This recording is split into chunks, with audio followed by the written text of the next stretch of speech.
Hello，大家好。過年過節梗係唔少得魚嘅食譜啦，因為佢象徵年年有餘啦嘛。今日係會分享糖醋魚嘅做法，可以選擇用任何嘅魚，洗乾淨條魚，尤其是係佢中間嗰條罅，用刀尖輕輕界開，然後用清水洗乾淨，啲血水就係啲腥嘅來源啦。跟住我哋就用廚房紙印乾佢。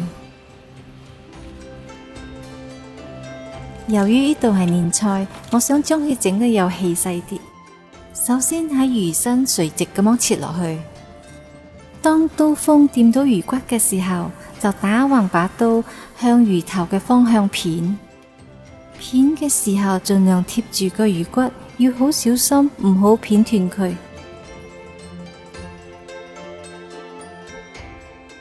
之後反開個魚肉，再界一刀。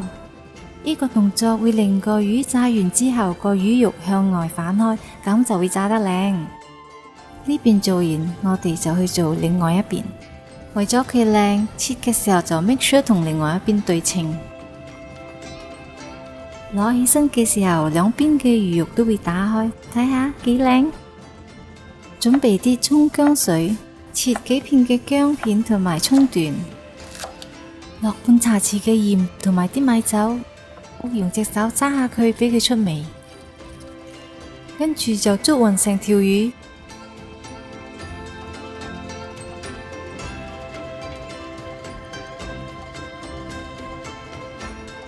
然後醃佢15分鐘。等嘅同時，而家我哋就去調佢嘅麵糊。麵糊就係將生同埋熟嘅麵糊撈埋一齊。佢嘅比例將會係1:1，熟嘅麵糊係用粟粉加滾水撈埋一齊，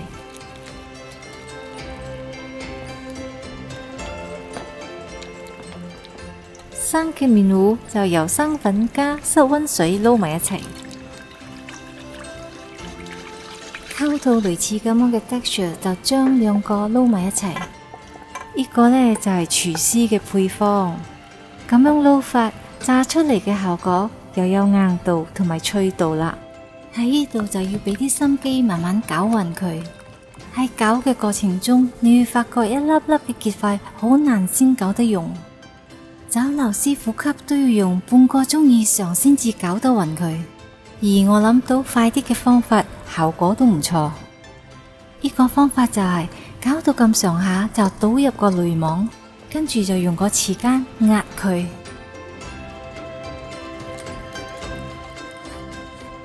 咁嘅話，個結塊就會俾個濾網整散啦。睇下成個糊係咪好滑呢？夾走啲蔥薑，而家就可以上面糊啦。首先稱起個魚尾，就可以搽反出嚟嘅魚肉啦。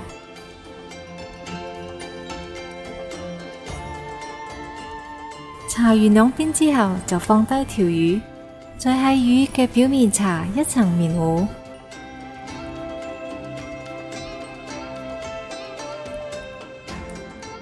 揭開埋魚肚，搽埋入邊，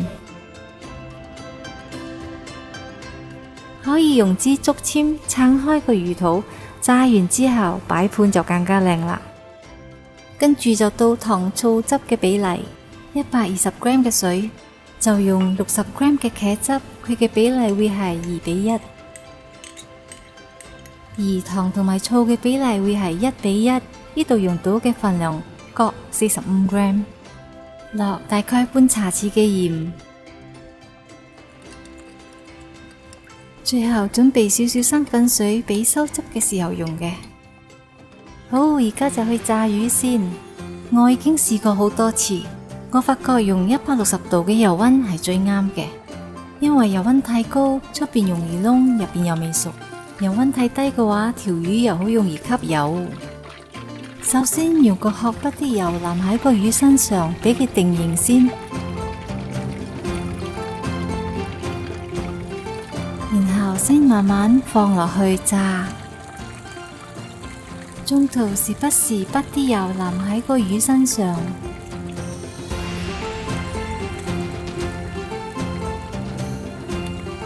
炸到成條魚都變金黃色，就將佢撈起，將調好咗嘅糖醋汁落去煮，睇到已經滾開啦，就慢慢落啲生粉水落去收汁。生粉水最好就係分開幾次慢慢落。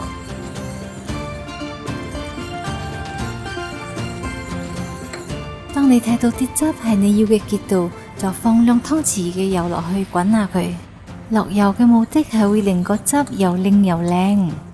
好，煮好啦，再淋上去，睇下幾靚。祝大家新年快樂，年年有餘，恭喜發財。